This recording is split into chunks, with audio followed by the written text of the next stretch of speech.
Georg Hegel was a German philosopher who came up with a basic system for achieving the goals of the Illuminati called the Hegelian dialectic. This system is based on 3 steps. In step 1, a rogue government will create the problem that harms or even kills its own citizens. This deception is known as a false flag attack.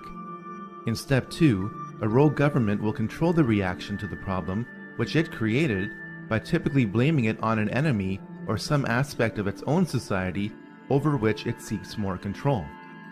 This is why the term false flag attack is so named. In step 3, a rogue government will offer the solution to the problem which it created. This solution is typically a war or a system of regulations.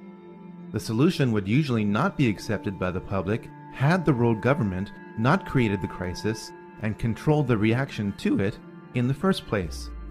A government which seeks increasing control can keep pushing society to accept its agenda by following a series of problems, reactions, and solutions which it planned all along. The significance of the Hegelian dialectic is not how evil it is, but rather how often governments choose to follow it. There has not been a major war in the 20th and 21st centuries that does not follow the Hegelian dialectic.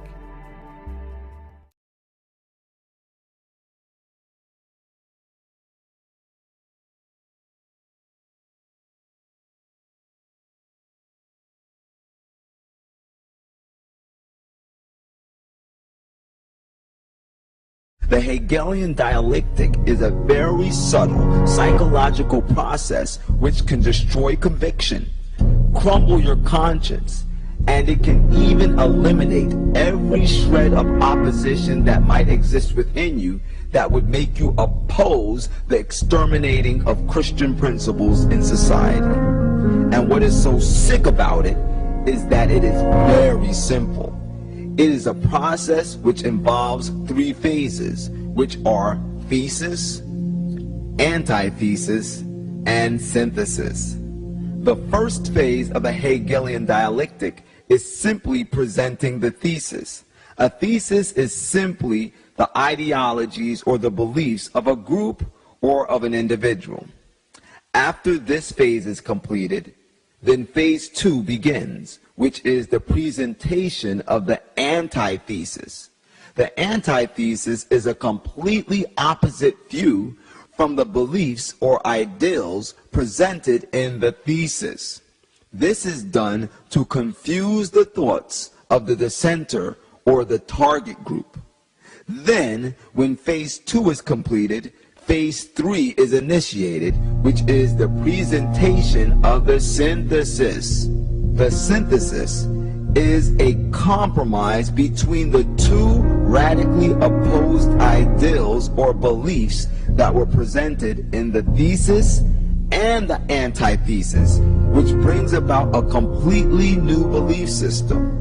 A completely new belief system which is more than readily accepted by the dissenter or the dissenting group because it relieves the confusion that was on their mind, and unknowingly now they compromise their own belief system. This process is then repeated a number of times until the dissenter or the dissenters finally give up and accept a new belief system without any more dissent at all.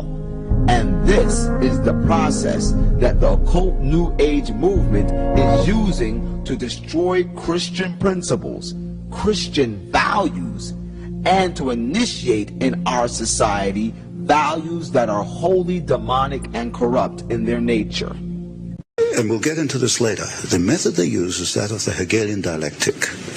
Thesis played against antithesis leads to a synthesis. In other words, for Hegel, for history to make progress, you have to have conflict. And when you look at the key people in the order, you will find that they generate conflict. So Bush and Harriman politically are conflicting. Coffin and Buckley, although part of the same order, are in public conflicting with one another because conflict leads to the new synthesis. The order want to accomplish in the Bolshevik Revolution? You create opposing forces which you place in conflict. Out of conflict, you've got profit, you've got political power, and you can direct history.